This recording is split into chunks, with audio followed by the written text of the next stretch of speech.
Di sebuah kerajaan megah, di mana keserakahan seringkali menutupi kebenaran, lahirlah sebuah legenda tentang keadilan yang tercipta dari air mata kepedihan. Kisah ini mengajarkan bahwa hati yang hancur lebur tidak selamanya berujung pada kebinasaan, melainkan dapat mengkristal menjadi kekuatan murni yang tak tertandingi. Di ibu kota kerajaan Veridia, hiduplah seorang wanita muda yang cerdas bernama Adenia.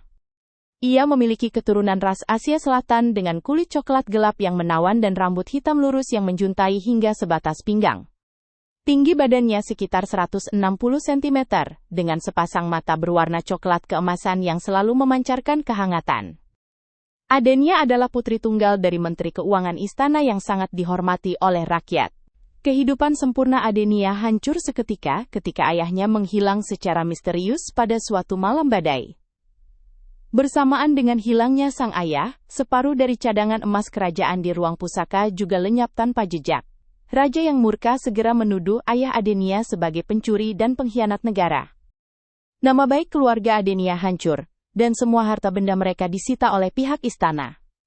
Penderitaan Adenia tidak berhenti sampai di situ saja.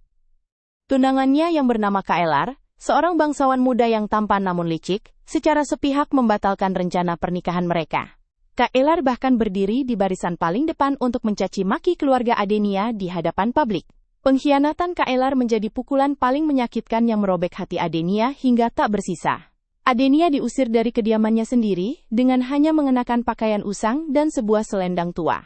Ia berjalan terhuyung-huyung menyusuri jalanan kota, sambil menahan tatapan benci dan hinaan dari penduduk. Hatinya terasa seperti ditarik paksa, dan dipelintir dengan sangat kejam oleh keadaan.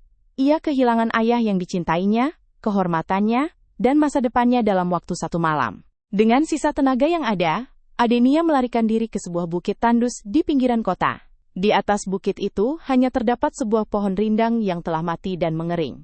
Sama seperti perasaannya saat itu, Adenia jatuh bersimpuh di bawah akar pohon tua tersebut, meratapi nasibnya yang berubah menjadi mimpi buruk yang paling mengerikan. Saat Adenia menangis sendirian dalam kegelapan malam, terdengar suara langkah kaki yang mendekat ke arahnya.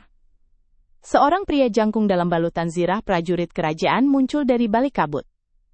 Pria itu adalah Valeron, seorang komandan pengawal istana sekaligus teman masa kecil Adenia.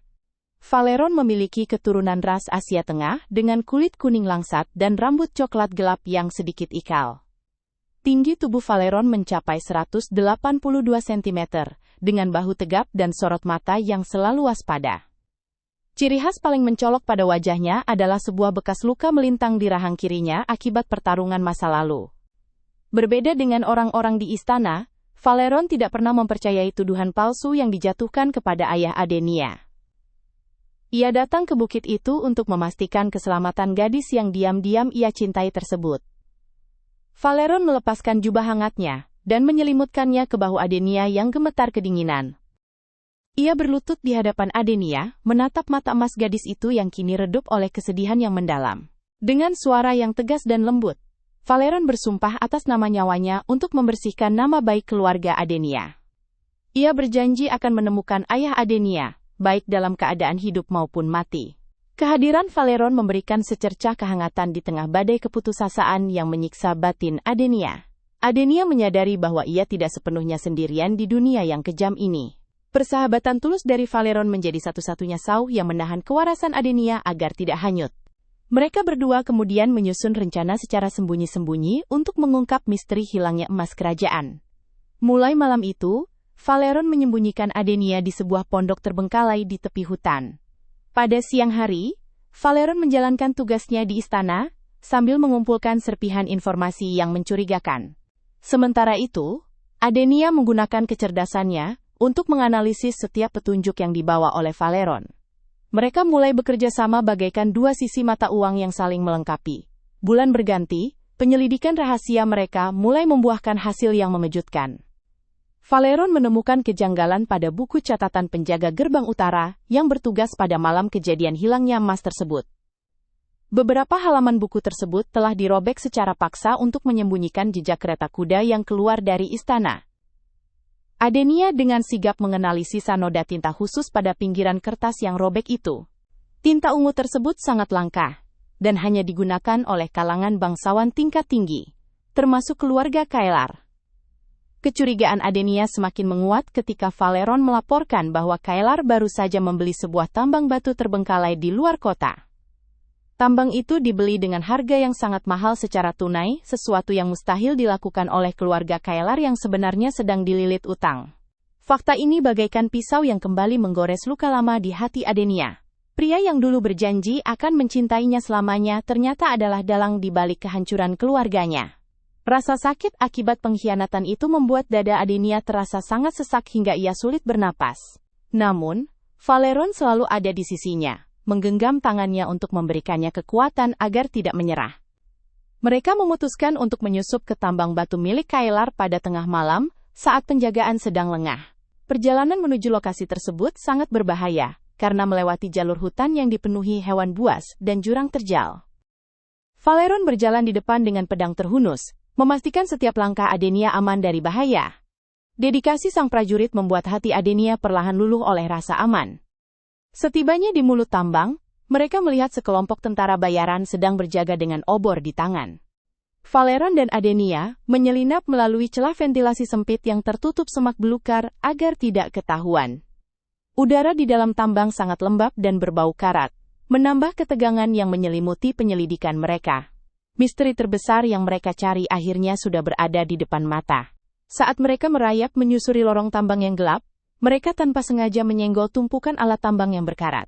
Suara dentingan besi yang nyaring bergema ke seluruh penjuru gua, memancing kedatangan para penjaga bersenjata. Dalam sekejap, obor-obor menyala dan menyinari wajah Valeron serta Adenia. Mereka telah terkepung oleh puluhan tentara bayaran yang bekerja untuk Kaelar. Pertarungan tidak seimbang pun meledak di dalam ruang sempit bawah tanah tersebut. Valeron mengayunkan pedangnya dengan sangat cekatan, menangkis setiap serangan yang diarahkan kepada Adenia. Ia menjadikan tubuh besarnya sebagai tameng hidup, untuk melindungi gadis itu dari tebasan pedang musuh. Pertumpahan darah tidak dapat dihindari, saat Valeron berusaha membukakan jalan keluar bagi mereka berdua. Melihat Valeron terluka di bagian bahu demi melindunginya, Adenia tidak tinggal diam dan bersembunyi. Ia mengambil sebuah obor yang jatuh dan melemparkannya ke arah tong berisi bubuk mesiu penambang. Ledakan besar terjadi, menciptakan asap tebal dan kekacauan yang membuat formasi musuh hancur berantakan. Memanfaatkan kepanikan itu, Valeron menarik tangan Adenia dan berlari masuk lebih dalam ke perut bumi. Mereka bersembunyi di balik sebuah pintu kayu berat di ujung lorong rahasia yang tidak terjamah. Valeron terengah-engah menahan sakit akibat luka robek yang cukup dalam di bahunya. Adenia segera merobek ujung gaunnya dan menekan luka Valeron dengan tangan gemetar sambil menangis pelan. Ia merasa sangat bersalah karena telah membawa Valeron ke dalam situasi yang mengancam nyawanya. Valeron mengangkat tangannya yang berlumuran darah dan mengusap air mata di pipi Adenia dengan sangat lembut. Ia tersenyum tipis dan berbisik bahwa ia rela mengorbankan apa saja asalkan Adenia tetap hidup dan aman. Pengakuan tulus di tengah situasi hidup dan mati itu menghancurkan sisa-sisa keraguan di hati Adenia. Cinta yang murni mulai bersemi dari sela-sela reruntuhan hatinya yang pernah hancur. Setelah memastikan situasi di luar pintu aman, mereka mulai mengamati ruangan rahasia tempat mereka bersembunyi. Ruangan itu diterangi oleh cahaya dari celah tebing, menampakkan puluhan peti kayu yang tersusun rapi hingga menyentuh langit-langit. Valeron memecahkan gembok salah satu peti tersebut menggunakan gagang pedangnya. Betapa terkejutnya mereka saat melihat kilauan emas murni berlogo kerajaan menumpuk di dalamnya. Emas yang selama ini hilang, ternyata disembunyikan oleh Kaelar di tambang terbengkalai miliknya. Namun, temuan emas itu bukanlah hal yang paling mengguncangkan jiwa Adenia di ruangan tersebut. Di sudut paling gelap ruangan, terdapat sebuah tumpukan batu yang sengaja disusun menutupi sesuatu. Adenia mendekati gundukan itu dengan perasaan cemas yang membuat seluruh tubuhnya merinding hebat.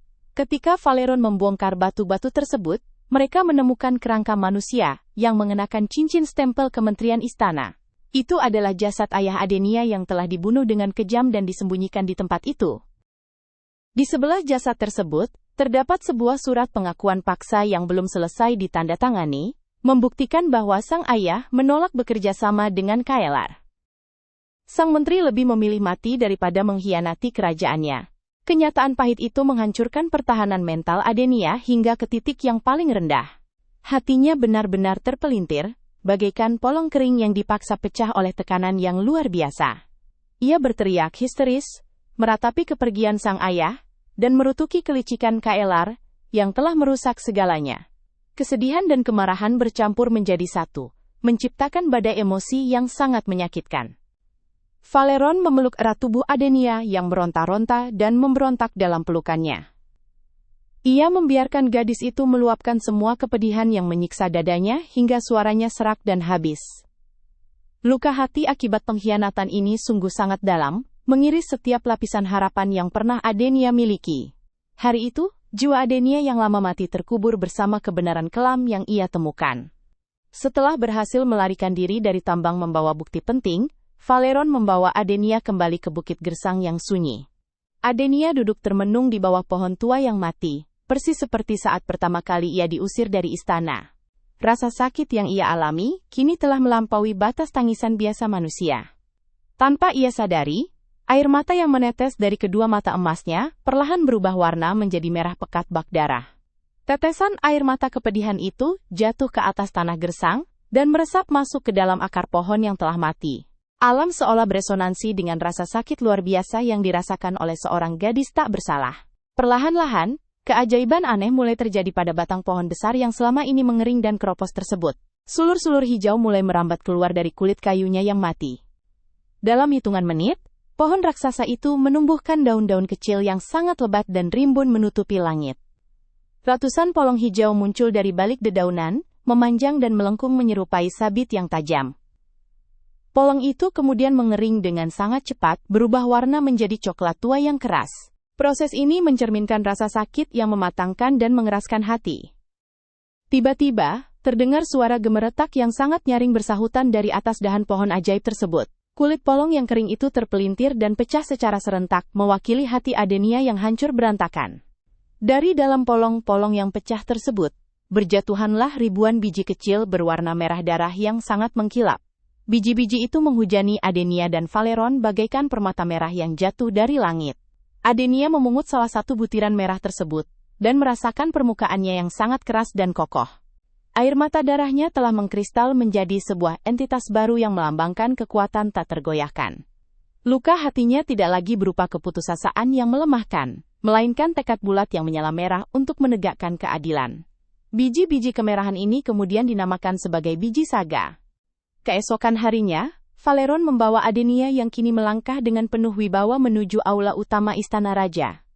Mereka menerobos masuk saat KLR sedang mempresentasikan laporan palsunya kepada sang raja di hadapan para menteri. Valeron melemparkan cincin stempel ayah Adenia dan surat berdarah yang mereka temukan ke tengah ruangan. Seluruh istana terkesiap melihat bukti nyata pengkhianatan yang tidak bisa dibantah lagi. KLR yang panik berusaha menyangkal tuduhan tersebut dengan wajah yang memucat dan berkeringat dingin. Ia berdalih bahwa emas yang ada di tambangnya adalah emas sah milik keluarganya yang dikumpulkan selama bertahun-tahun. Raja yang ragu-ragu memerintahkan agar emas di tambang tersebut dibawa ke istana untuk ditimbang secara menyeluruh. Namun, KLR telah memanipulasi semua timbangan resmi istana agar menguntungkan dirinya. Adenia yang mengetahui kelicikan KLR maju ke depan dan menawarkan sebuah solusi yang tak terduga. Ia mengeluarkan sekantung biji saga merah yang ia kumpulkan dari Bukit Gersang malam sebelumnya. Adenia menyatakan bahwa biji saga ini lahir dari kebenaran alam dan masing-masing butirannya memiliki berat yang secara ajaib sama persis dan tidak bisa dimanipulasi. Biji ini akan menjadi standar keadilan yang paling murni. Raja menyetujui penggunaan biji saga tersebut untuk menakar emas yang diperdebatkan di atas timbangan besar pusaka. Saat emas batangan diletakkan di satu sisi, Adenia menuangkan ribuan biji merah saga ke sisi timbangan yang lain. Hasilnya sangat mengejutkan, berat ribuan biji saga itu sejajar sempurna dengan jumlah persis hilangnya emas kerajaan bulan lalu. Keadilan mutlak akhirnya menemukan jalannya melalui butiran kepedihan. Tidak ada lagi celah bagi KLR untuk mengelak atau berbohong di hadapan keakuratan mistis biji saga tersebut. Bukti penggelapan dan pembunuhan telah tervalidasi oleh timbangan kebenaran yang tak tertembus tipu daya. Para prajurit istana segera mengepung dan melucuti senjata KLR atas perintah langsung dari sang raja. Hari itu, manipulasi kejam yang dibangun oleh sang pengkhianat runtuh hancur menjadi debu. Raja menjatuhkan hukuman penjara seumur hidup di pulau pengasingan yang paling jauh untuk KLR atas kejahatannya. Seluruh harta kekayaan KLR disita untuk mengganti kerugian, dan nama baik mendiang Menteri Keuangan dipulihkan sepenuhnya.